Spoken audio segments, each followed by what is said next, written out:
Tommy's gonna taste the gin so that you don't have to. Let's just save your money, yeah, that's what Tommy wants. Minimal dilution, cause we wanna taste the gins. But if the gins are bad, then we will throw them in the bin. Now let's hand it over to Tommy, who is gonna taste. He's gonna get all rowdy and shout up the place.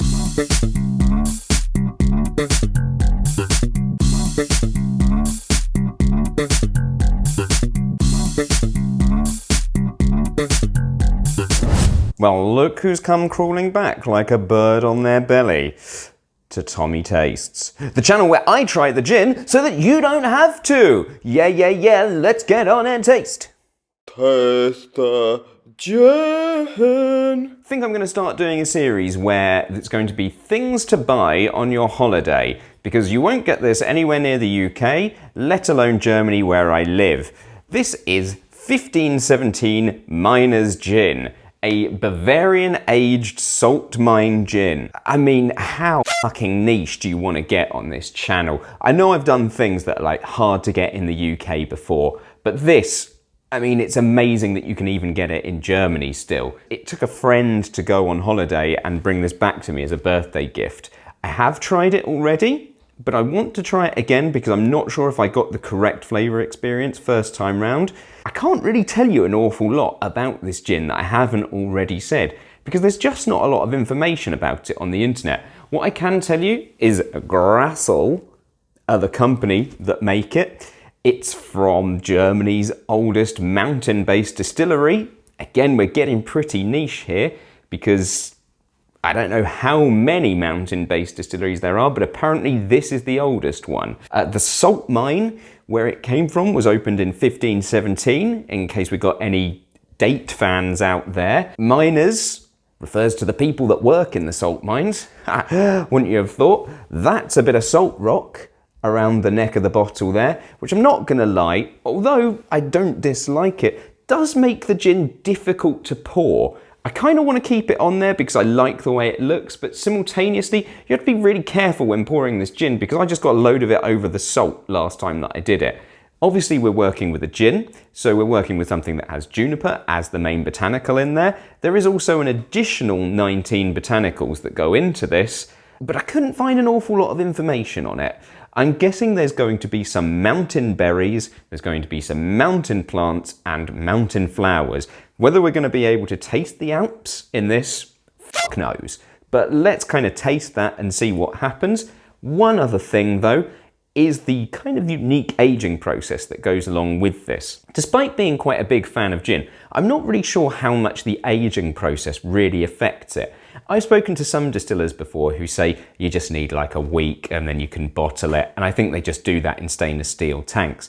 Stainless steel tanks don't really allow for contact with oxygen, so I guess they keep the gin as fresh as possible. But then whether gin oxidates, I have no fucking idea. And what that does to the aroma, fuck knows.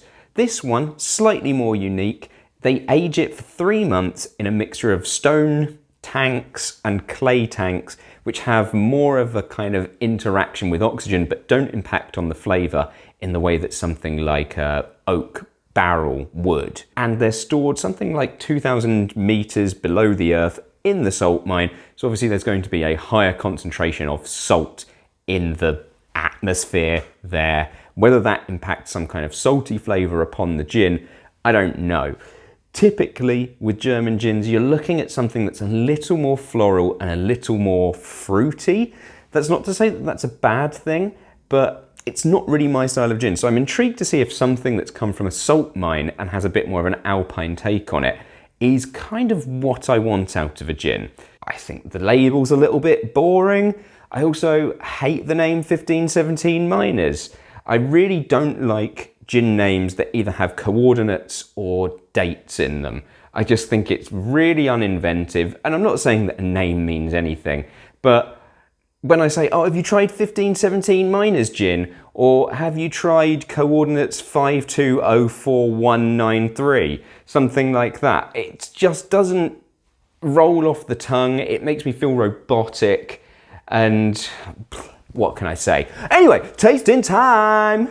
Hey, you! Yes, that's you that I'm speaking to.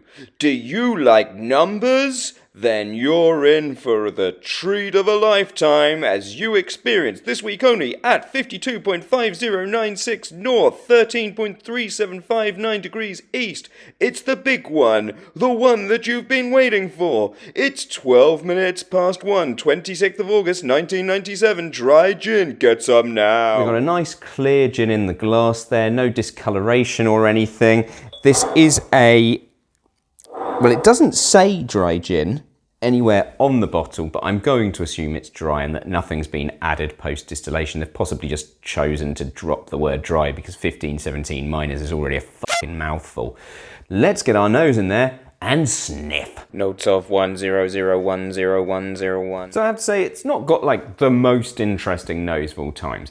It smells typically Germanic for gin. So like I said, it's a bit more floral, it's a bit more fruity. There is like a kind of alpine freshness to it, so I get like a little bit of kind of pine. I mean, it's very, very pleasant, don't get me wrong, but there's nothing in there that's really like punching me. Let's taste it neat, see what we think. Drinky. I gotta say, that's an absolutely lovely palate. It's really almost juicy. It's very fruity, it's very floral. So I was right when I said that. And it's got such a long finish. And the wine wanker term coming for you here, sapidity of it all is just beautiful. Like, I can feel, I hope it's not just me being swayed by the fact that there's salt in the name of it. I can feel this kind of savoury, salty quality, which makes the gin so Moorish. Just like crack. It's got all of the nice fruity bits that you'd want, but then with this kind of backup, salty, savoury layer. I am still tasting it now. It's so clean, nice and pure. And yeah, that alpine, piney freshness is really there. I really, really like this gin neat. So I'm intrigued to see how it changes when I get the ice on it. Mate, too salty. Get some frazzles or some pineapple juice in your life. Mixed bag with the ice is what I'm going to say. It's very rare that I prefer a gin that is non-diluted to one that is slightly diluted. It's not that the ice makes the gin bad, because if anything it brings out the saltiness and the sapidity more than when the gin is just drunk neat. However, it has muted a lot of the slightly more interesting things about it. That kind of alpine freshness is gone. The fruitiness and the floral notes that I had before have kind of just faded into the background, and it's no longer really that interesting. Don't get me wrong, I like it.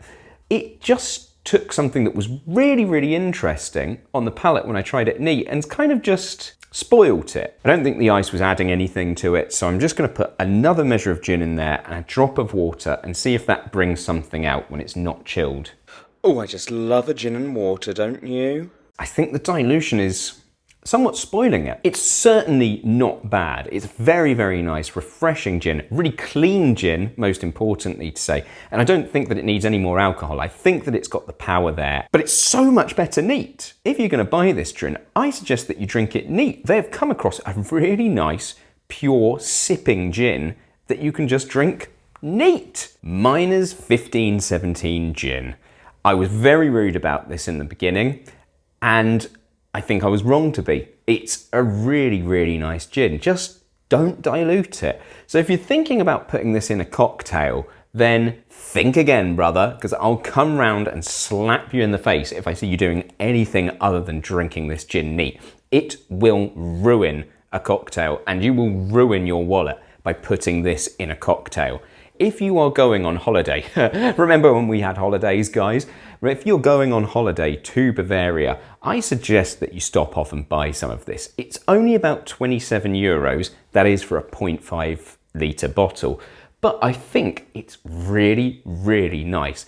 Yeah, it's not going to set the world alight, but that nice kind of salty note means that you should be able to kind of pair this with food or have it as like a really nice aperitif or a digestif with, I don't know, nuts and Bombay mix or something like that.